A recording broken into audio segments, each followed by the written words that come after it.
নমস্কার বন্ধুগণ, আজ 19শে আগস্ট 2023 শনিবার।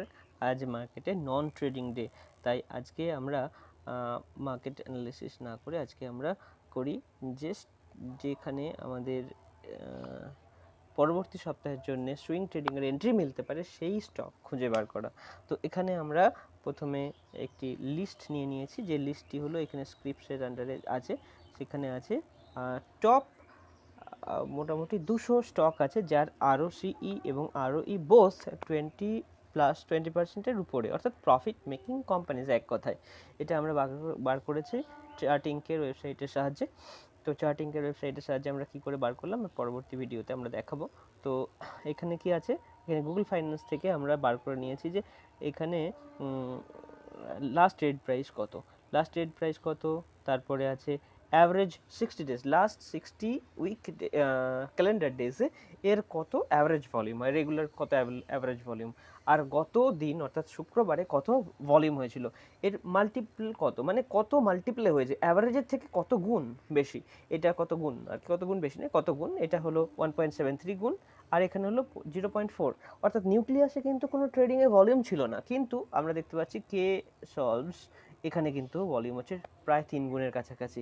মরপেন ল্যাবে যত ভলিউম হয় সেই রকমই ভলিউম, এরকম করে এখানে অর্ধেক ভলিউম। ডরলাতে কোনো ভলিউমই ছিল না, ভলিউম ড্রাই হয়ে গেছে। এখানে আন্ধ্রা পেপারে দেখুন 1.4, আর 1.5 গুণের কাছাকাছি। সামিট সেক এখানেও আমরা দেখতে পাচ্ছি যে কোনো ভলিউমই নেই, 0.29। যাই হোক, সে কী ভাগ ভলিউম হয়েছে, এখানে চেঞ্জ পার্সেন্টেজ কত পার্সেন্টেজ চেঞ্জ হয়েছে এই ভলিউমের ফলে, এটা আমরা এই দুটোর গুণফল নিয়ে এখানে আমরা সিগন্যালের স্ট্রেংথ আবিষ্কার করেছি মানে বার করে নিয়েছি। তো এইখানে আমরা শর্ট করে নিয়েছি যে এখানে কার স্ট্রেংথ সবচেয়ে বেশি, এর হচ্ছে ম্যাক্সিমাম কত, আর ম্যাক্সিমাম ভলিউম কত, আর সেকেন্ড ম্যাক্সিমাম ভলিউম কত, এই দুটো ভলিউমকে আমরা কোন স্টকে হয়েছে এটা খুঁজে বার করে নিয়েছি গুগল শিটের সাহায্যে। এখানে কি বলে এটাকে, ফর্মুলা নিচের বারে দেওয়া আছে, এফএক্স বারে, এখানে আপনারা ইচ্ছা করলে দেখতে পারেন।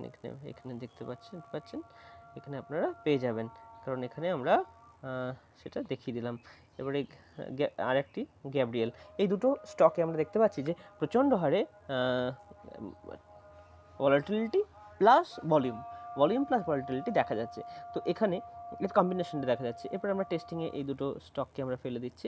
একটি হলো বিএফ ইনভেস্ট আর গ্যাব্রিয়েল, এটা আমরা পরের সপ্তাহে এন্ট্রি নেব, অর্থাৎ পরের ট্রেডিং ডেতে এন্ট্রি নেব। এবং এখানে আমরা দেখতে পাচ্ছি যে এতদিন পর্যন্ত, অর্থাৎ সুপ্রিম ইন্ডাস্ট্রিজ পর্যন্ত আমরা গত সপ্তাহে অ্যানালাইজ করেছি।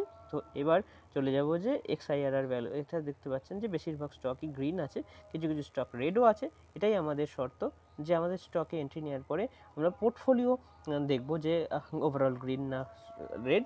আমরা ইন্ডিভিজুয়াল স্টকে অত মাথা ঘামানোর প্রয়োজন নেই।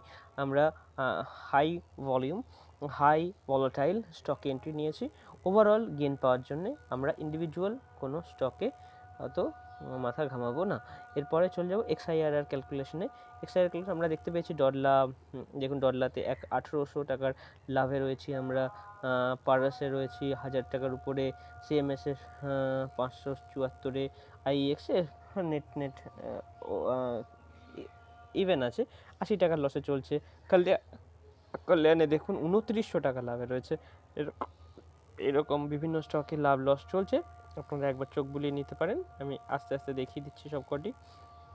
এবং এই সপ্তাহে আমরা এন্ট্রি নেব বিএফ ইনভেস্ট আর গ্যাব্রিয়েলে। তো এবার XIRR কত ক্যালকুলেশনগুলো দেখে নিই। XIRR অর্থাৎ এটা যদি অ্যানুয়ালাইজড রিটার্ন ধরা হয় তখন প্রায় 270% রিটার্ন দেখা যাচ্ছে। স্ট্র্যাটেজির এজ হচ্ছে 70 দিন ধরে আমরা এটা করছি। আর পোর্টফোলিওর প্রফিট অ্যান্ড লস হলো 8522.4, আর পোর্টফোলিওতে কত পার্সেন্ট দেখাচ্ছে না 7.81% পজিটিভ গেইন দেখাচ্ছে। এবার আমরা চার্টে চলে যাব। চার্টে যে আমরা এন্ট্রিগুলো হয়েছে সেই এন্ট্রিগুলো মার্ক করে রাখার জন্য মোটামুটি একটা দেখে নিই। এখানে আমাদের সেই একটা আলাদা করে একটা ওয়াচ লিস্ট করা আছে সেই স্টকগুলোর।